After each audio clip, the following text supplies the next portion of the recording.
என் பெயர் மணிகண்டன், வயது 29. எனக்கு இன்னும் கல்யாணம் ஆகவில்லை. வீட்டில் 2 வருடமாக பெண் பார்த்து கொண்டு இருந்தார்கள். நான் சென்னையில் உள்ள ஒரு தனியார் நிறுவனத்தில் பணிபுரிந்து கொண்டு இருக்கிறேன். எனக்கு சம்பத் என்ற நண்பன் இருக்கிறான். நாங்க 2 பேரும் காலேஜ் ஒன்றாக படித்தோம். இப்போ சென்னையில் ஒரு ரூம் வாடகை எடுத்து தங்கி வேலைக்கு சென்று வருகிறோம். இந்த கதையை கேட்பதற்கு முன்னால் நமது சேனலுக்கு சப்ஸ்கிரைப் பண்ணுங்க. வாங்க கதைக்கு போவோம். சம்பத் ரொம்ப நல்ல பையன். எனக்கு நிறைய கஷ்டம் வரும் போது பணம் கொடுத்து உதவி செய்வான். நாங்க எப்பவும் ஒன்றாக சினிமா பார்க்க போவோம். சரி, கதைக்கு போவோம் வாங்க. சம்பத் அண்ணனிடம் இருந்து போன் வந்தது. அவங்க அண்ணன் அடுத்த வாரம் அண்ணியோட சென்னைக்கு வரங்களாம். அவங்களுக்கு ஒரு வாடகை வீடு பார்க்க வேண்டும் என்று நண்பன் கூறினான். இருவரும் தேடி அலைந்து எங்களோட ரூமுக்கு அருகில் வாடகை வீட்டை கண்டுபிடித்தோம். வாடகை கொஞ்சம் கம்மி தான். எனக்கு தெரிந்த ஒருவருடைய வீடு. அவர் வெளிநாட்டில் இருக்கிறார். அவங்க அண்ணன் ஒரு வாரம் கழித்து பொருட்களை எடுத்துட்டு சென்னைக்கு வந்தார். நானும் சம்பத் சென்று பொருட்களை அடுக்கி வைப்பது போன்ற விஷயங்களை செய்து கொடுத்தோம். அண்ணி அடுத்த வாரம் வீட்டுக்கு வருவதாக அண்ணன் சொல்லிட்டு இருந்தார். பின் அன்று மாலை எல்லா வேலைகளையும் முடிச்சிட்டு ரூமுக்கு புறப்பட்டோம். அப்பொழுது நண்பனின் அண்ணன் சம்பத்திடம், டேய், நீ நாளைக்கு நம்ம வீட்டுக்கு வந்துடு என்றார். அவனும் சரி என்பது போல தலையாட்டினான். எனக்கு ஒன்றும் புரியவில்லை. அமைதியாக ரூமுக்கு வந்து விட்டேன். டேய் மச்சி, சாரிட்டா, என்னோட அன்னிக்கு குழந்தை இல்லை. சென்னையில பிசினஸ் பார்த்துக்க அப்புறம் அன்னிக்கு மருத்துவம் பார்க்க தான் இங்கு வந்திருக்காங்க.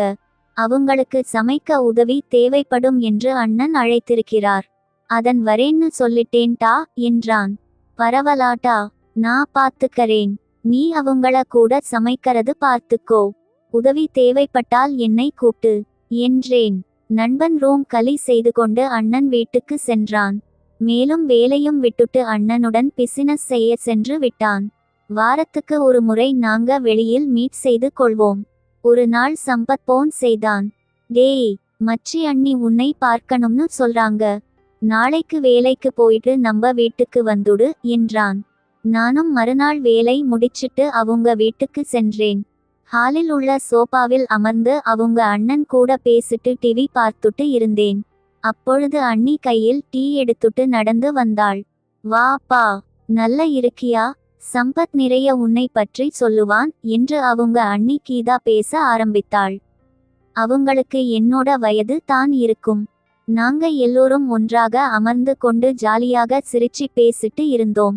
பின் இரவு 8 மணிக்கு ரூமுக்கு புறப்பட்டேன். இன்னைக்கு எங்க வீட்ல தான் டின்னர். சாப்பிட்டு இங்கே தூங்கு என்று கீதா அண்ணி கூறினாள். சம்பத்தும் அவங்க அண்ணனும் என்னை சாப்பிட சொன்னாங்க. நானும் சரி என்று சொல்லிவிட்டு இரவு சாப்பாடு முடிச்சிட்டு நண்பனுடன் தங்கினேன். இரவு 1 மணி இருக்கும். எனக்கு தண்ணீர் தாகமாக இருந்தது. கிச்சன் ரூம் எழுந்து சென்றேன். அப்பொழுது அங்கு பார்த்தேன். அண்ணியும் அண்ணனும் தோட்ட வேலை முடித்து தூங்கிக் கொண்டு இருந்தார்கள். அமைதியாக ஹாலுக்கு வந்து படுத்து கொண்டேன். மறுநாள் காலை வீட்டுக்கு கிளம்பினேன். சில நாட்கள் அமைதியாக ஓட்டியது. அப்பொழுது ஒரு நாள் காலை நண்பன் போன் செய்தான். மச்சி, நானும் அண்ணனும் மும்பை வரை பிசினஸ் விஷயமாக போயிட்டோம்டா. அன்னிக்கு திடீர்னு உடம்பு முடியல. நீ என்னன்னு கொஞ்சம் பாருடா. நாங்க வர இன்னும் 2 அல்லது 3 நாட்கள் ஆகும். ப்ளீஸ் இந்த ஹெல்ப் பண்ணுடா என்றான். டேய், நான் போய் வீடு வேலையை பார்த்துக்கறேன். நீங்க ஃபீல் பண்ணாதீங்க என்று வேகமாக கீதாவை பார்க்க சென்றேன். அவள் சோர்வாக படுத்துட்டு இருந்தால் உடனடியாக மருத்துவமனைக்கு அழைத்து சென்றேன்.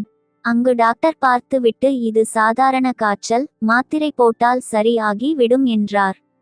அங்கு இருந்த நர்ஸ் மாத்திரை கொடுத்து சாப்பிட சொன்னாங்க. பின் அண்ணியை வீட்டுக்கு அழைத்து சென்றேன்.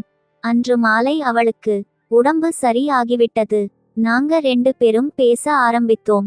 அவள் என்னை பற்றி கேட்டு அறிந்து கொண்டாள். பின் அவளை பற்றி கேட்கும்போது அழ ஆரம்பித்தாள். அண்ணி, அழாதீங்க, என்னாச்சி என்றேன். அவங்க அண்ணனுக்கு தோட்ட வேலை செய்ய முடியாத நிலை இருக்கு. ஆனால் எல்லோரும் என் மீது பழி போடறாங்க டா என்று அழுதாள். கவலைப்படாதீங்க என்று நான் ஆறுதல் சொன்னேன். அண்ணி, நீ தோட்ட வேலை செய்யுறியா என்று கேட்டாங்க.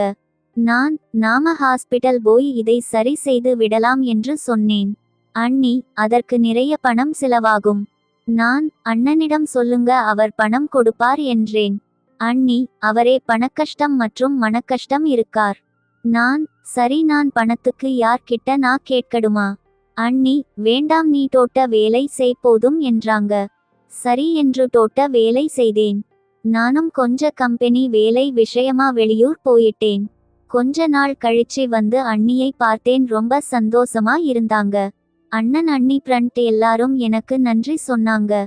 பிரியாணி, சிக்கன் எல்லாம் வாங்கிட்டு வந்து எனக்கு சாப்பாடு செஞ்சு சாப்பிட சொன்னாங்க. அண்ணன், டேய் தம்பி, ரொம்ப நன்றிட்டா. நான், எதுக்கு என்று கேட்டேன். அண்ணன், தோட்ட வேலை செய்ததற்கு.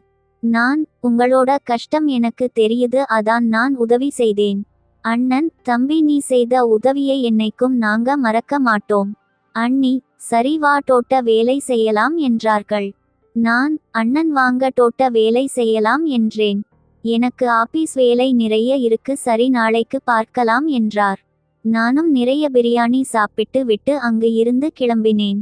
அப்புறம் ஒரு நாள் அண்ணி கால் பண்ணாங்க. நாங்க இங்க இருந்து வேறு ஊருக்கு போறோம், பாய் என்று சொன்னாங்க. எனக்கு மனசு ரொம்ப கஷ்டமாக இருந்தது. சரி அண்ணி, நாளைக்கு கால் பண்றேன் என்று சொல்லிட்டு நான் தூங்கி விட்டேன். அண்ணி வேறு ஊருக்கு போனதை நினைத்து கொண்டு நான் அழுது கொண்டே இருந்தேன். என்னுடைய வீட்டில் என்னடா என்று கேட்டாங்க. நான் ஒன்றும் இல்லை, கால் வலி என்று சொல்லி சமாளித்து விட்டேன். அதன்பின் எனக்கு வேறு ஒரு பெண்ணுடன் கல்யாணம் ஆனது.